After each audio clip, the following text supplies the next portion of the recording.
But I want to now go back to you saying that you've got, you're several hundred of your own family and you're keeping from sharing them the stuff that you're passionate about where you're creating stuff, right? Do you know what one word that comes to my mind? Self-censorship. Yeah. It kills the creativity process. It does, doesn't Because it? if you, so my niece, my nephew. Because they're your tribe, dude. And you're Are they? Do you know what I mean? Well, they are, because they will be honest. They will that's say, true. Maybe I'm afraid of the feedback. yeah, Who knows? and you just got to accept all the feedback. And I mean, I learned a lot from Prince, and I was shocked at when he was an opening for the Rolling Stones. It was like this masculine rock energy of the Rolling Stones, imagine their following. Mm-hmm. And then all of a sudden Prince with his freaking weird stockings and shit comes on. And they threw shit at him. Oh, wow. They actually disrespected him and threw shit. But this was before he was well known, right? And now, can you imagine, right? You're an artist and you're getting humiliated, people throwing eggs and tomato, whatever they're throwing at him. And he ends up having to leave because he's getting bombarded. Now, think about it for a second. That would destroy me. This was the beginning of his career and he didn't give a shit. Yeah. Because you have to be bigger than the feedback you get. Ooh. You have to be bigger than the feedback you receive. Yeah. And bigger is you connected to the core of who you really are, because the feedback can never, ever taint the real you. It can only offer potential value of guiding the version you're in. That's very powerful. Because like if I give you feedback, I might be wrong in my feedback, but I could be right in my feedback. Like there could be value in it. There could be a nugget there. Yeah. Yeah. And I don't know, like I think I've got value, which is why I'm giving you the feedback, but it's your responsibility to discern whether that value lands or not, or it can be used, And if we are always slipping into that wherever we are offering is us, we get into trouble, because then the feedback is like getting stabbed. It doesn't work. That could be the context shift I'm after. Yeah. My relationship with feedback. Yeah. That could be it. Okay. Interesting. Yeah. You remind me of that time in my life where I thought, oh shit, what am I going to do if I be this way? This was related to people pleasing.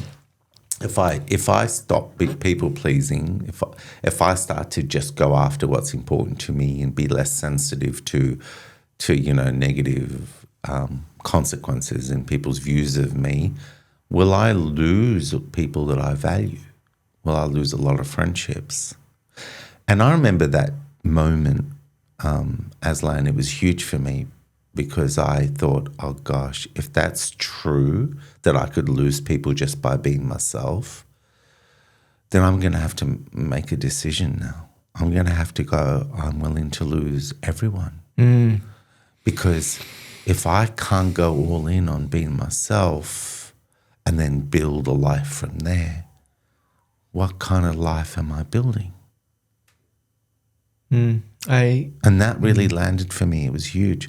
But I had to get big enough to know that life can't be that dumb and cruel and convoluted that I have to trade my soul just to have company and approval.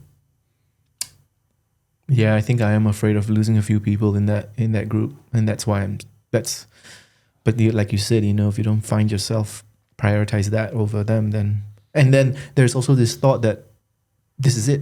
There's nothing outside of this that's better, like I'm losing these people and then I could potentially lose them. And then that's it. I can't find people like that anymore, Yeah. And see, the temptation when you're being passive in that way is that if you persist with no mojo for too long, right? So you're suppressing your mojo, right?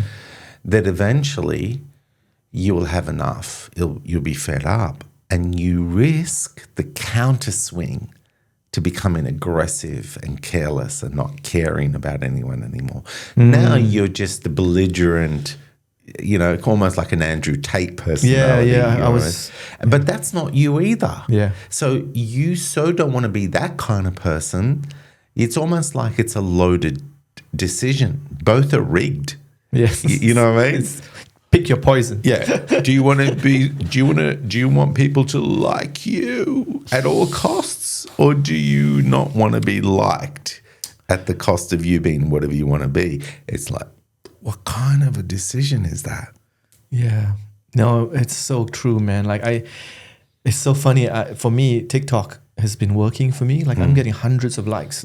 Awesome. It's just next level, 700 likes and all that stuff. What's your handle? I call myself the real Aslan now. The real Aslan. Yeah. I think that's a little bit of a ironic brand name. I had to do that. The real Aslan that hides himself from his network. No, there's that, and there is also who is the real Aslan? At what point are you asking that question? I gave it a bit of thought, man. Yeah. And I was like, this is the real Aslan. So I really struggled. So I posted it on Facebook and I cringed as I posted it, and I was like, here goes nothing, and then I post nothing. Second video, post nothing. Nobody really cares. But in my brain, I was, like you said, sometimes you come up with this thing you think is going to be it's going to attract all of this feedback, and nobody cares. Yeah. And then you do get a few, and the friends that like you message you and they go, man, keep it up, man. I love this stuff. And I think I was, and then I saw my I actually looked at my followers because I was expecting it to drop. Yeah. And it went up by 1. And I went, hold on. What is this? And it doesn't help that people at work tell you that as well. So some of the guys at work, my vendors, they heard about my YouTube, and, they go, oh, and then they tease you, oh, Aslan is going to be doing his YouTube again. Aslan, is that all you do? And and so you're afraid that, is this a career limiting move? And so I've got some guys on Instagram who are from my workplace. And I'm like, man, there's so much risk here, but is it worth it to find myself? And they already know me. My YouTube channel is filled. It's not like I have a corporate, persona there. It's all funny stuff anyway. Yeah. But there's this irrational fear. And I was talking to my friend, and he said he has a separate identity on TikTok. But then he got to a point where he's going to post it on Instagram for his friends and family to see, because he finds it enjoyable to share his love for running. And he wants to share that joy with everybody else, regardless of what they think. So his context shift was there.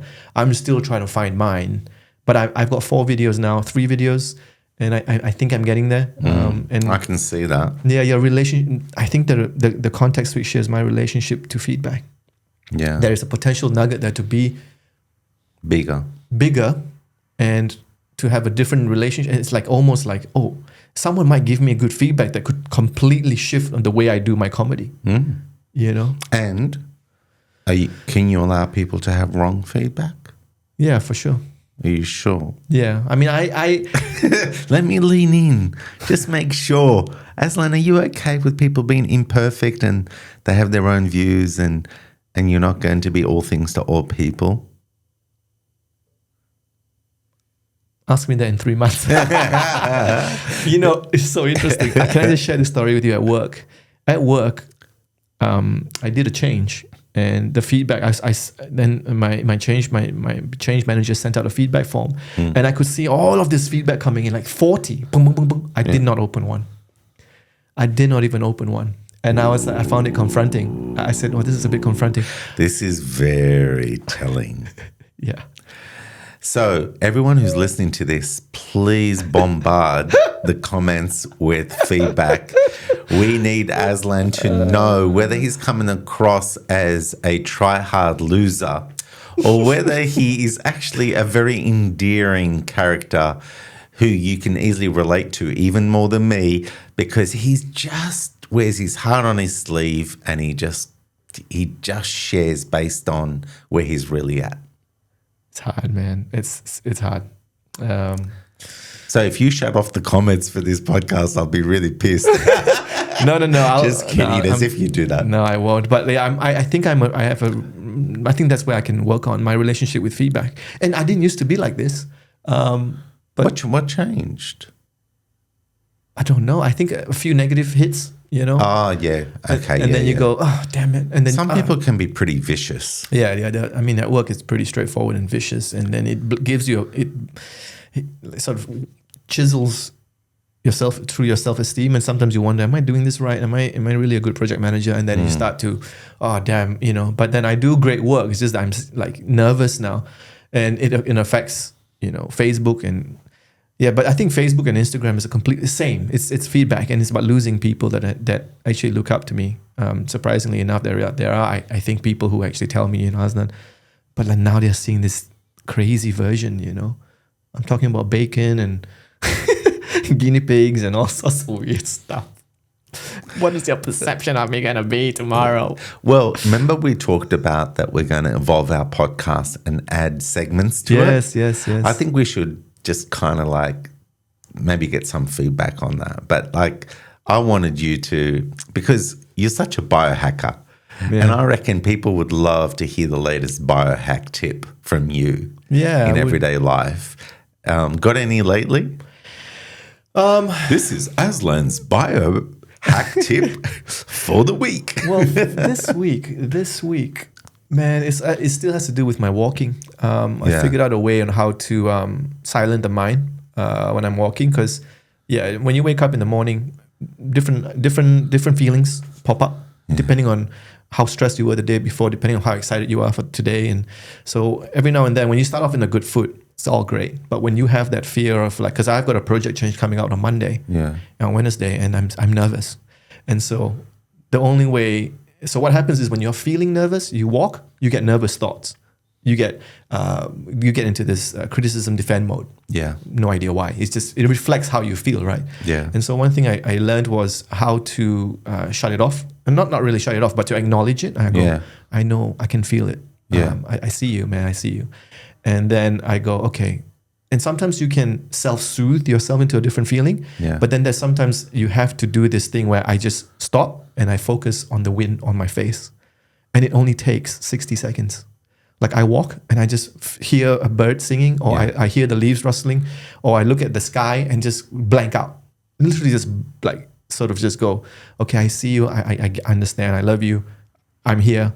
But now I want to listen to, so don't deny it, but just acknowledge it. Yeah, validate it. And then, okay, now I'm going to listen to the sound of the rustling leaves, and you walk 60 seconds, boom.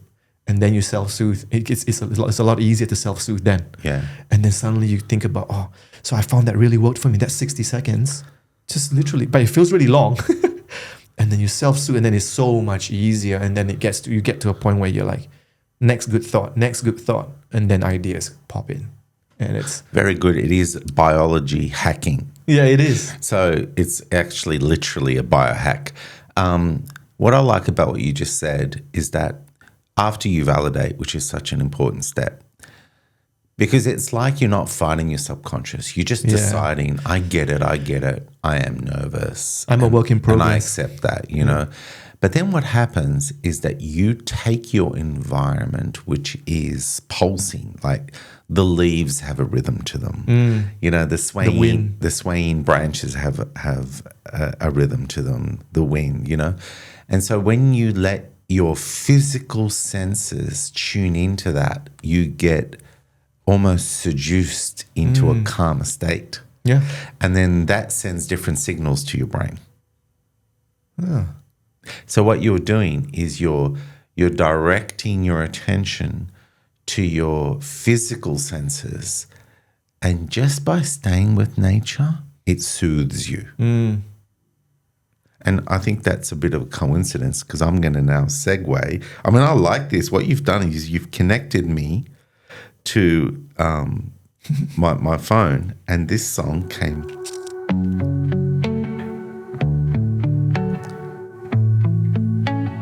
I love guitarists. Can I let my silence guide me? What? Take me wherever it pleases.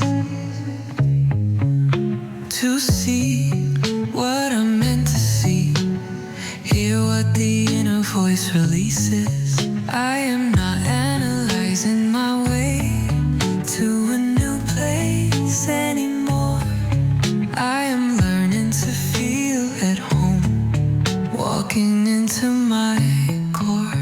I am in the trust that it wants to find me as much as I want to find it. I'm taking the steps to allow what wants to be and letting myself become it in my silence. My silence. Silence.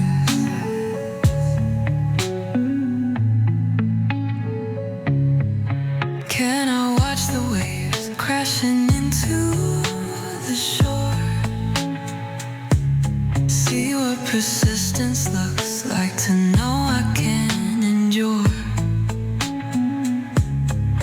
I am not analyzing my way to a new place anymore.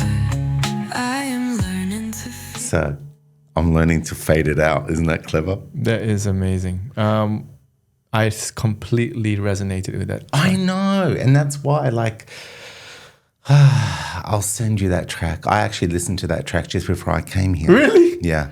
That is insane. Did you just do that yesterday? Last week. Wow. Silence. Because, like, oh my gosh, silence is the door. Yes. It's the door Yes. to metamorphosis. It's like, do you want your life to change? You can't change nothing until you change. And all you have to do is trust that there's a depth of you, an intuition that will see things differently and allow you to become what will change your reality. So leaning in, that silence is a beautiful, beautiful door. But how could you trust it? It's because you need to lean in and know that you are great. Yes. And whenever you are not feeling great, you have to get back to silence to connect to what's been there all along, which is your greatness, to become whatever is compatible for a breakthrough, for a dream. So society just doesn't love silence that much anymore. We're just so caught up in the noise of distraction, the dopamine hits, you know? See, it's funny because silence is what made me realize that everyone, it helped me realize that everyone is good-natured, because when I was in silence, you know, when I silenced my mind and everything was, I felt good about myself. I felt good about everything in the world. That's your default state, in that silent state. So then I went, if I feel like this, that means I'm inherently a good person. I was born in, because if I was inherently evil, when in silence, I will be evil. Do you know what I mean? And then I went, this was like 10 years ago, and I went, everybody's good natured. Yeah. You know, through silence. Yeah. They may not represent it because they got wound up and traumatized and taught coping mechanisms that are treacherous. Yeah. And yes, they can be theoretically talked down from that to better represent their good nature. And a lot of them may not use their free will and courage to go there. So you have to protect yourself from them. And a lot of them are so intensely traumatized that the odds of them changing, sadly, are very, very long odds. And so I get that world. You know, we're not naive. But my goodness, the majority of people are just craving to be believed in. And if only we can be leaders to each other to help each other lean into that greatness so that everyone can feel the depth of love that they deserve to have from their environment, because people are looking for their greatness. They know it's there. And it's easier to facilitate something into existence if you know it's there. But if you're tricked into demonizing and, you know, writing people off prematurely, then all we're ever doing is polarizing, chasing who's all good, which is no one, but then just putting everyone in the all bad box when they let us down too much, you know? Yeah. It's so And it's only a primal issue, you know, because we want certainty. It's like, where can I put you, Aslan? Can I put you in the good box or the bad box? It's like, I just want to know where to put you, because then I will know that I'm safe, you know, that you're for me, or are you against me? Yeah. It's like, well, maybe, just maybe on a bad day, Aslan's going to be against me in his bad mood. You know what I mean? Yeah. And maybe in a phase of his life, he may misinterpret me in some ways. That then means I have to lean in and work through that with him to come out the other side aligned again. And maybe there's going to be a lot of phases where he's going to be awesome, you know? But I've got to stop putting Aslan in a box where he has to be all good. And, you know, you wonder, that's what we're doing to ourselves. We think we have to be all good. Yeah. For people, and therefore we think they have to be all good for us. That's just pedestal gymnastics. Yeah, it's pedestal gymnastics. You're right. I mean, that's my fear for Instagram. I mean, that is the fear that I'm being perceived as this guy's rubbish. You know, I looked up to him and he's full of shit.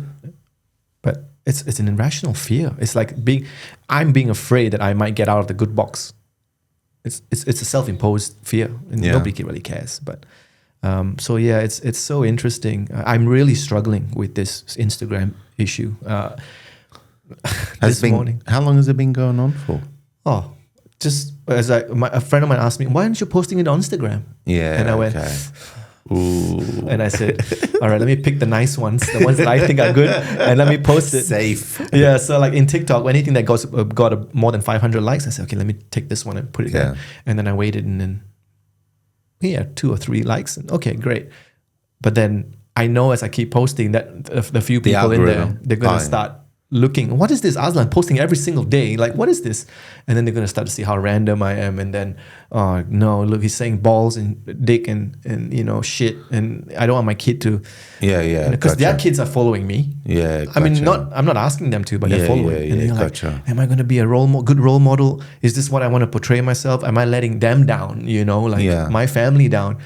Like Aslan, that's a good point. And I think at one point what you do is you know your audience in a platform, and then you will allow the content to be challenging enough but respectful enough to, given you know in the audience. You know what I mean? Yeah. And so you might do everything on TikTok, but you may decide to only do 80% of that content on Instagram. There's room there for tailoring too, you know? Because these little phrases, like I said, motherfucker, before, you know, because I was just caught up in the passion of what the song was, the mood it was in. But that's not something I would say normally in a podcast. Yeah. To the point where I was going to ask you, oh, maybe we need to beep that. That was not me, you know? Yeah. But it's like, well, who is me? Yeah. You know, like, get stuffed. Yeah. You know, like, who is me? Yeah. You know, it's like, you know. I think if you don't use it in ill intent, so I always ask myself, am I being derogatory to another person? But usually it's just a form of expression, you know. Like I'm not saying, you know, that guy's a faggot, and I'm not insulting. That's not the nature of my channel, right? I'm more like, sometimes I joke like, balls, or like, you know, and it's. You think that's a big deal? I'm in a village of churchgoers. Okay, sorry. Everything is relative, isn't it? Yeah. George. You have no nuance around my actual context of life. And they're all different. And every now and then when I'm in their house, balls, I'll be like, oh, God damn it. And they look at me. Did you just use the God's name in vain? And they were like, why do you always have to swear? And I'm like, oh, damn it. But you go again. Yeah. And so when I'm conscious now, because like of where I am staying now with, you know, churchgoers and all of that, and the kids, and Aslan, just don't say certain things, or like, oh, God damn it. Oh, damn it, I did it again. But the kids don't mind it. Is there confession at your church? Can you confess? Oh, I'm not Christian, but you know, they all go to church. Oh, they all go to church. All right. Okay. And so I have to be careful. Because I was going to say, like, if you had confession, you could say, I've said balls. Yeah, that's the priest. And the priest is like, stop wasting my time, man. Is that it? But the priest goes, oh, Aslan, You're just too much. Seriously. I have to confess for being impatient with you, with the other priest.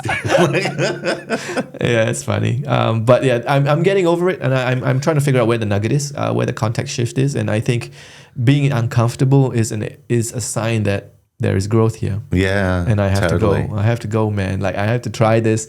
Who cares? I might lose people. But it's definitely an area of growth, and I think I like what you said about feedback. I'm gonna take that on, man. Yeah. I'm gonna today, after this, I'm gonna go into my inbox. I'm gonna open a few of those feedback forms, because I heard there were quite some really negative ones there. Like, why am I even doing this? You know, and like, I'm gonna have to I'm gonna read through each of them and go, okay. I have to say to you, like, we ran a pilot program recently, and we got negative feedback. We got lots of positive feedback, and we got negative feedback. And I almost learned more from the negative feedback, and it evolved where we're headed even more. Like, I needed that negative feedback. It didn't surprise me, but what it did was it consolidated the direction with more clarity, more confidence, and it changed me for the better. Like, feedback, food. It's meant to be food. It's a feedback loop. It's the evolution model of an organism. You cut its feedback, it will go extinct. It's just the mechanism. I love what you did there. Did you just think about that just then? No, it's well known. Oh, right. People play on that feedback. But it's good for you to know that now, because you will love the word feedback, because you don't want to go hungry. Yeah. Right? You want to go hungry and not be given evolution food. It's evolution food. Do you want to keep evolving? I think you've just changed my relationship to feedback. Just like that, huh? It's like a magician's trick. You're right as well. A lot of the negative posts that I get does help me that, to evolve my content. Those are the ones that help me evolve. The rest are just Totally. like a pat on the back. Totally. And look, you didn't come this far without feedback. Everything that gave you progress was feedback. That's true. But you have a complicated relationship with a subset of feedback around your relationships with your family, friends, and network. And if you then think to yourself, do I want to grow congruent so that I am being myself in meaningful ways everywhere without this nonsense of compartmentalization, where I feel fractured, where I'm not allowed here or there to just be, what is authentic to me, then yes, you now need the feedback around what's causing it, what's causing you to be fractured, And so it's like a wormhole, isn't it? Yeah, I see what you're saying. Yeah. Yeah, so you get feedback from people, and look, when I said to you that I was willing to lose everyone, and I had to have that line in the sand, how many did I lose?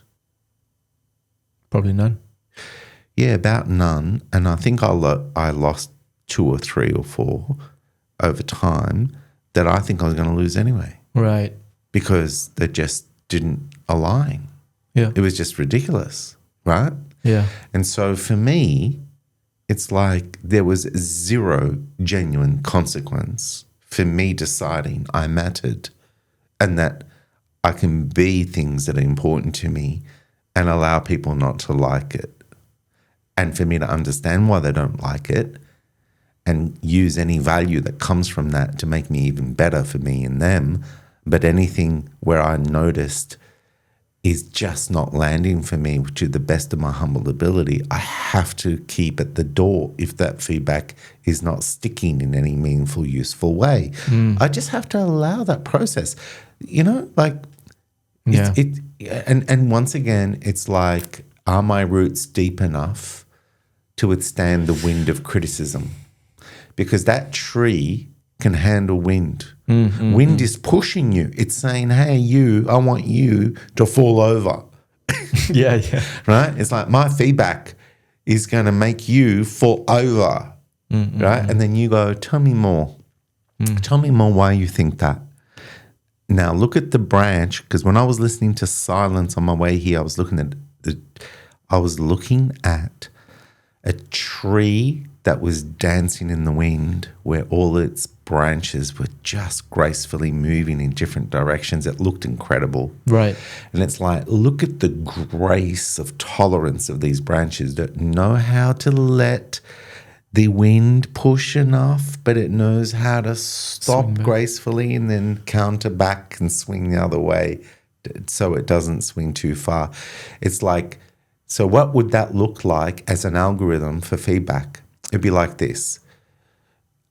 I listen to you, so you're pushing your view to me, and I'm listening to you, and it's pushing me back because it's saying to me, you need to be different. So I'm allowing the messaging to push me back.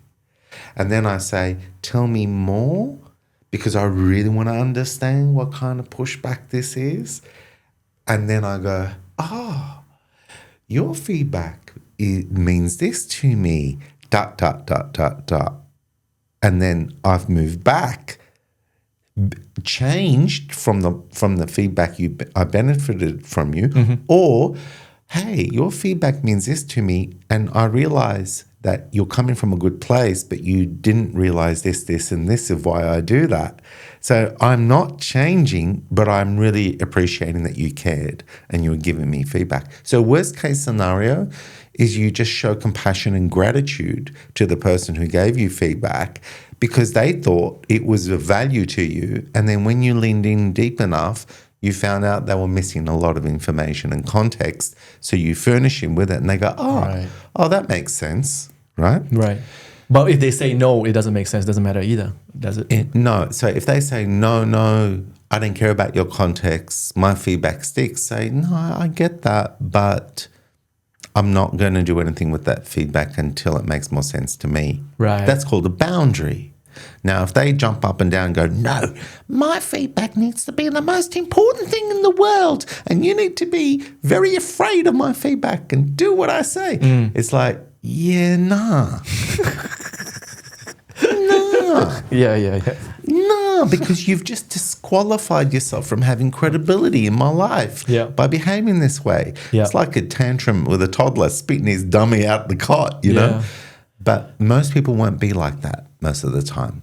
Most people are actually they don't want conflict. And if they feel like their feedback missed the mark, but you still were kind and tolerant and grateful, they're grateful. They go, oh, look, I really thank you so much for taking that feedback well. And now I can see now why you're doing it that way and why my feedback didn't land. But that is very impressive when our character can handle feedback that way, worst case scenario. I'm going to have to rewatch this because there's a lot of golden nuggets there that I think I'm going to implement. But let's do a live feedback session. So I want to give you feedback about your music. Yeah. Okay. Yeah. Oh, shit. Here we go. No, let's test this. Let's test this. Okay. First of all, I want to start off by saying that I really want you to succeed in, success.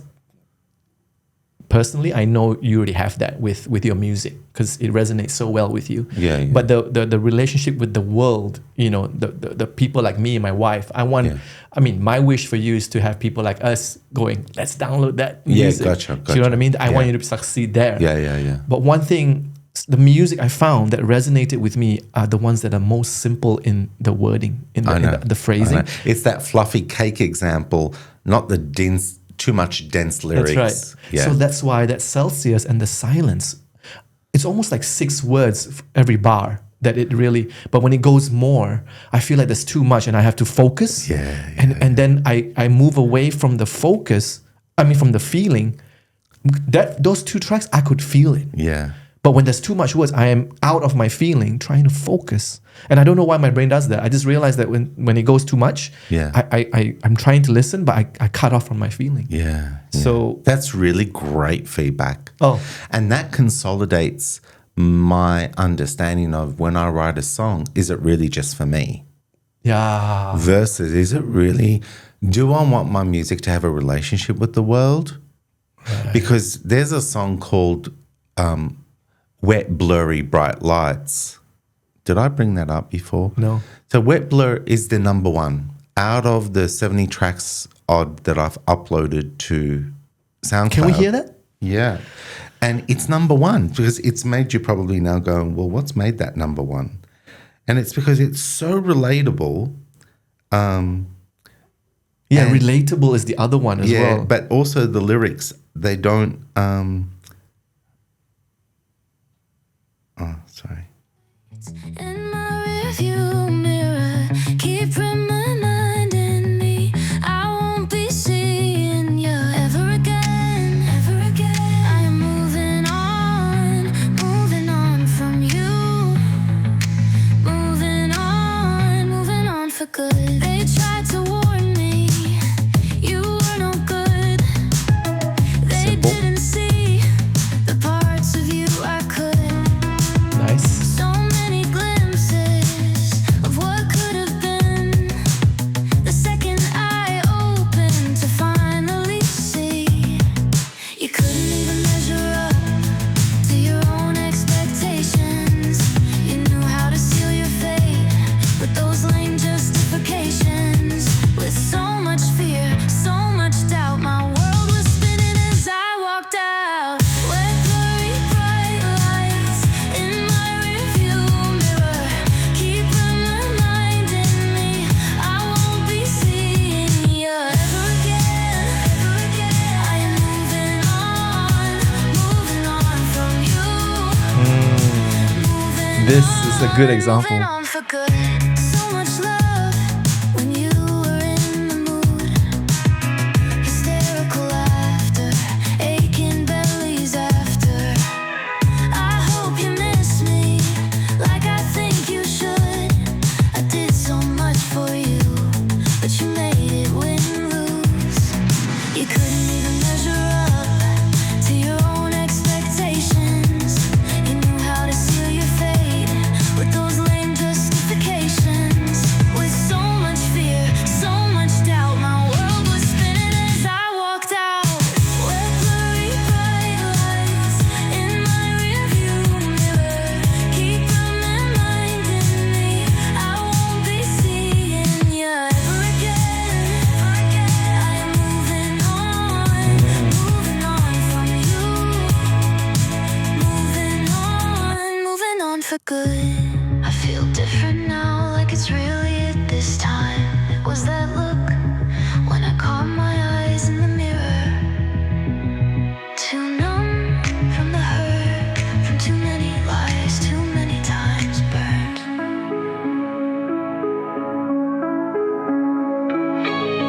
I tried to change you, thought you wanted to. I gave way too much, but giving was a rush that spoiled you rotten. Now I've removed the cotton and removed myself. Soon you'll be long forgotten. You couldn't even measure up to your own expectations. You knew how to seal your So there you go. Yeah, I mean, So I learned from that song it just rocketed up as the Right. number one. And then the other song that's number two is Cruising the Long Roads. And it's a story and you can keep up with it in the same way. So I'm learning a lot around distill it down Yeah. to just beautiful, soothing phrases that the person can Relate. not cognitively have to work hard to connect to so they can stay in the feeling of the song. Right. So you gave me the ability to even explain that even better by you just giving me that feedback. And another feedback that came to me when I was Yeah. listening to that, I remembered the parts that I could hum easily. Yeah, But if you can hum it, it will stick. yeah, Like from memory, like if I could, na, na, na, na, na, na, na. yeah. That's easy. Like Yeah. that will stick. Yeah, I know. So anyway, so that's my honest feedback to you, which is, and I'm so glad. Your stuff, man, is just amazing. Like your progress and how you change the lyrics, like that Celsius one, that Silence one, just blew me away, man. The thing is, though, Aslan, think about it. If we are too hypersensitive to criticism, we're less likely to give other people timely feedback because we think we're going to insult them or upset them. Cue in Aslan's life. I So give you my end up- wife feedback and my son, but You know, not you feel work. safe there. Yeah. But the thing is, you're muting your sharp mind and how helpful it can be. You are right. I thought that was great feedback. Like, and now I think about it, but I've never said this to anyone at work. I don't give feedback to people at work, ever. Oh my gosh, like you've just throttled your leadership. Yeah. I think you're right. Like, imagine that. You're a leader, but you're not allowed to upset anyone. Wow. But being upset is because we as humans are always struggling with, we are not what we're being. We are that which can be anything. And a leader puts the pressure on people while holding the space that they are amazing, puts pressure on them to know that they can be even better. And they then get to prove they care, to be humble, to be courageous, to be, determined, to test the new way they want to be with your guidance, to see whether it works, and then keep testing until they get there. And it's like leadership is movement into a meaningful direction. It's that simple. Yeah. And feedback, it's like, what's happened to us as a humanity? We're so hypersensitive to feedback, And hypersensitive in an insecure way. Yeah. And we should be hypersensitive in an exciting way. I am so excited now about this because I found it's almost like a new path that it's because of this fear. I've just learned something new about myself that I'm going to not master, but pursue.